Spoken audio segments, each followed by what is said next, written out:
Yo, what's going on, guys? My name is Sinister Skater. Welcome to the channel. We're talking all about Call of Duty Modern Warfare Update 1.18, which went live overnight, bringing us a new operator, new map, a bunch of new game modes in both multiplayer and Warzone, and more, including some stuff that wasn't in the patch notes. Now, a majority of the gameplay you're going to be seeing in this video is from the brand new multiplayer map called Khandor Hideout. There is a 24/7 playlist live for multiplayer. The map is, I don't hate it, I don't love it, I'm still getting used to it, I guess you could say. It's a interesting map. It's very symmetrical. It's like the map's divided into 9 different quadrants. I don't know if they're called quadrants, if there's 9 of them, but it has this middle power position building that I like to sit at and use high ground and low ground. It reminds me a lot of older Call of Duty maps where it has that one like main building in the middle that you kind of just sit in and pick people off from around it. So I guess the good news is I don't hate it. It has potential to be an amazing map.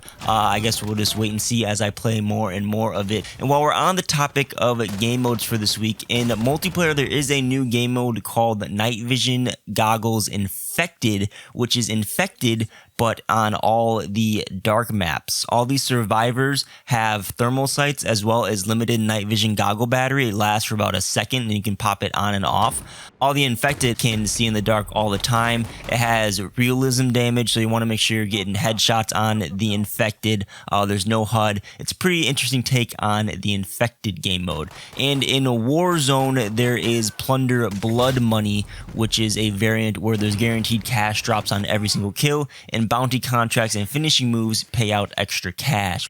I think next most important thing is the new coalition operator Talon. Talon is a for purchase operator, only like all of the other ones that have been added, or not all of them, but most of the other ones that have been added to the game. There is a Talon operator bundle in the store for 2,400 COD points. You get a legendary skin for him, which obviously will give you the operator. There's an AK-47 and a 1911 variant, which both have the dismemberment effects, which was only available with Mace previously. And what this effect does is when you kill people with those specific variants, it will trigger gore effects and make like the head explode in a bunch of different chunks and the arms get dismembered and things like that. You get several other things, including a combat knife weapon blueprint that looks like a cleaver. You get the Talon finishing move, which includes his dog. And while we're on bundles, this is the perfect segue into the new Model 680 ammunition attachments. There's also a bundle in the store called the Caliber Conversion Pack Dragon's Breath for 1,200 Call of Duty points. It gives you the Fire Drake variant for the Model 680, which makes it look like the Spaz 12 from previous Call of Duty games. And this gives you the Dragon's Breath rounds, which are brand new rounds added into multiplayer, available only on the Model 680. There are 2 variants of it. You have just the Dragon's Breath round, which converts your ammo into incendiary rounds, and then you have the Dragon's Breath 6R mags, which is the Dragon's Breath but in magazine form. And the 2 other ammo attachments are magazine forms of the slug and just magazine forms of the regular 12 gauge ammunition. And these magazine forms will allow you to get faster reloads in at the cost of having less ammunition. Some people may prefer these mags over the individual pellet by pellet reload. I still think I'd like the pellet by pellet. You can still reload at will. You don't have to do the whole mag at once. But maybe I'll change my mind. I don't know. Back to the Dragon's Breath rounds, though. The challenge to unlock the regular Dragon's Breath rounds is very easy. It's to get 15 kills shortly after reloading. And for the magazine variant, you have to get 3 long shot kills in 3 different matches with the Combat Scout optic. Now, this challenge seems very, very buggy. You just have to get a bunch of long shots in a bunch of different games until it eventually gives you the challenge. I had to play like double the amount of games I had to. Some of the long shots don't count. I was thinking maybe they had to be 1-shot kill long shots that would make him count, but that didn't even trigger on some of the things. So just get long shots until you eventually get this thing. All the challenges in this game are buggy, so who knows what's up with it. But Dragon's Breath rounds, first impressions, you've been seeing some gameplay while I've been talking about them. They're not too impressive, not overpowered like World War II incendiary rounds. They tick for like 2 or 3 ticks of damage, which is like less than a second overall of tick damage. You don't get too many burning kills. I've gotten a couple of them, but it's not like an impressive amount. It feels like the only thing the Dragon's Breath rounds do for me is just give me a little bit of extra damage. I don't know, it's not super OP. Maybe it'll be super good in hardcore or like realism modes, I don't know. But you don't have to worry about them being crazy like World War II incendiary rounds or anything like that. But they could be fun to use. Maybe I haven't found the niche for them yet.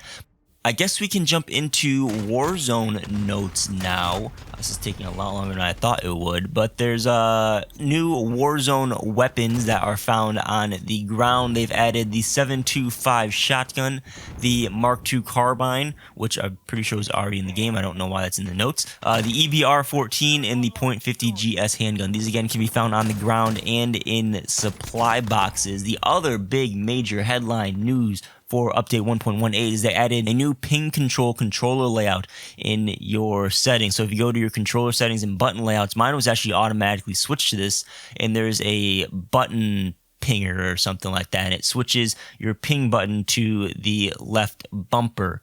This is great because the pinging system was weird in this game. You had to use the D-pad and take your finger off the analog stick. It was hard to ping stuff, and the ping system could use some work overall, but I really would like to see some other types of controls or even just a customizable button layout to a certain extent, because I like to play tactical. They don't have a bumper pinger tactical layout where I can use my right analog stick to crouch and prone and slide and also ping with my left bumper. That would be my ideal setup. I'm not sure if I'm going to be using bumper pinger over just regular tactical or not. Again, something I'll have to play with some more, but please, Infinity Ward, just give us, just every single game in general, like Overwatch does, just give us a completely remappable controller layout where you can remap buttons to whatever the hell you want to. It's 2020, we should be able to do this by now. Other Warzone changes: players who now disconnect while in Last Stand will now drop all their items when leaving the game in both Plunder and Battle Royale. And now in Battle Royale, when you have someone in Last Stand, someone that you've downed, and they disconnect from the game, you will now get a kill for that leaving player. Two other notable changes in Battle Royale: they reduced the amount of cash given for averting a bounty, and they increased the price of the loadout drop within the buy station to $8,500. In Plunder, a couple noteworthy changes as well. Players can no longer stack self-revive kits, and players that are spectating still get Plunder payouts from contracts, but at only 40% of the value paid to living players. I don't know what it was before. It might have been 100%. You guys will have to let me know down below in the comments. I actually haven't played Plunder yet, believe it or not. But that is a change that they went ahead and made. Last noteworthy change, in my opinion, that is for both Warzone and multiplayer: the amped perk got a little bit of a buff. They increased the amped reload speeds for every single launcher except the RPG. It's actually a notable reload speed increase. You can see the Strela P on the screen right now. This is one of the slowest freaking reloads in the game, and amped makes it nearly as fast as the RPG, dare I say. It's actually a really great buff to see and should make using some of these launchers a bit less of a hassle. But yeah, that's most of what you need to know from update 1.18. I'll link the patch notes down below in the description if you want to read through them all. There's other things in there like the Xbox rest mode instant on frame stuttering thing, which I've encountered a bunch of times. They finally fixed that. They tweaked the crossbow a little bit with how long that it can travel in the air for. They corrected stopping power round count for like akimbo weapons. There's a bunch of different like bug fixes and things. Special operation, you got a crap ton of bug fixes. PC finally got the stun grenade bug fix, just things like that. But all the major update things I went over in this video, and I just end the very end of this real quickly. So let me know what you guys think down below in the comments. Lots of stuff to talk about. Let me know what you think about the map, if you're getting the new operator, Dragon's Breath rounds. I want to hear it all, and I want to see you guys hitting that like button if you did enjoy the video, and consider subscribing if you like Modern Warfare and want to see more content like this, and hit the bell notification if you really like these types of videos. Check the links down below in the description if you want to help support my channel. But as always, guys, thanks for watching. My name is Sinister Skater, and I'll catch you guys on the next video. Peace out.